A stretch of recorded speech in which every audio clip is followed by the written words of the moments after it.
A B C D వర్గీకరణ కోసం వాళ్ళు పోరాటాలు చేస్తున్నారు. 27 సంవత్సరాల నుంచి ఉమ్మడి రాష్ట్రంలో కానీ ప్రత్యేక తెలంగాణ రాష్ట్రంలో కానీ ఏబిసిడి వర్గీకరణ మీద మాదిగ ఉపకులాల యువకులు పోరాటాలు చేయడం జరిగింది.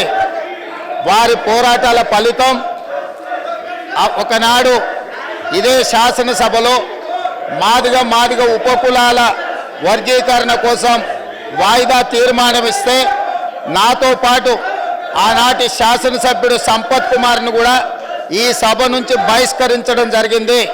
గత ప్రభుత్వం ఏబిసిడి వర్గీకరణ మీద కేంద్రానికి ప్రధానమంత్రికి విజ్ఞప్తి చేయడానికి అఖిల పక్షాన్ని తీసుకెళ్తామని చెప్పి తీసుకుపోకుండా మాదిగ సోదరులను మోసం చేయడం జరిగింది.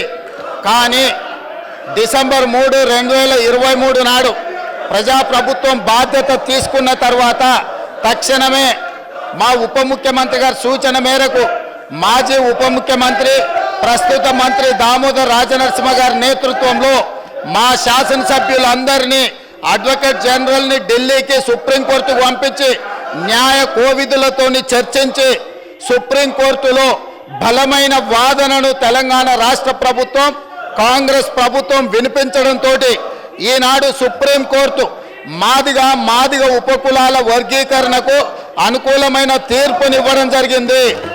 నేను మనస్ఫూర్తిగా సుప్రీంకోర్టు కాన్స్టిట్యూషనల్ బెంచ్కు రాజ్యాంగ ధర్మాసనానికి మనస్ఫూర్తిగా కృతజ్ఞతలు తెలియజేస్తున్నా. 7 మంది జడ్జిలలో 6 మంది జడ్జిలు రాష్ట్రాలకు ఏబిసిడి వర్గీకరణ చెయ్యడానికి అనుమతి ఇచ్చింది.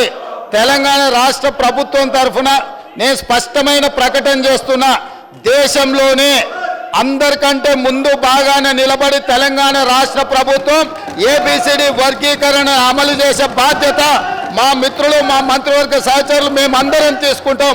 అవసరమైతే ఇప్పుడు ఇచ్చిన ఉద్యోగ నోటిఫికేషన్లలో కూడా వర్గీకరణను అమలు చేయడానికి అవసరమైతే ఆర్డినెన్స్ తీసుకొచ్చి మాదిగ సోదరులకు న్యాయం చేసే బాధ్యత మేము తీసుకుంటాము.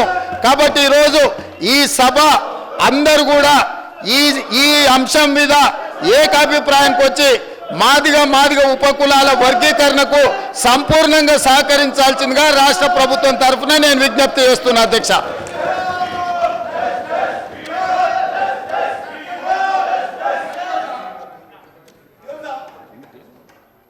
आप जाइए, आपके प्लेस में जाइए, मैं दे रहा हूँ, जाइए.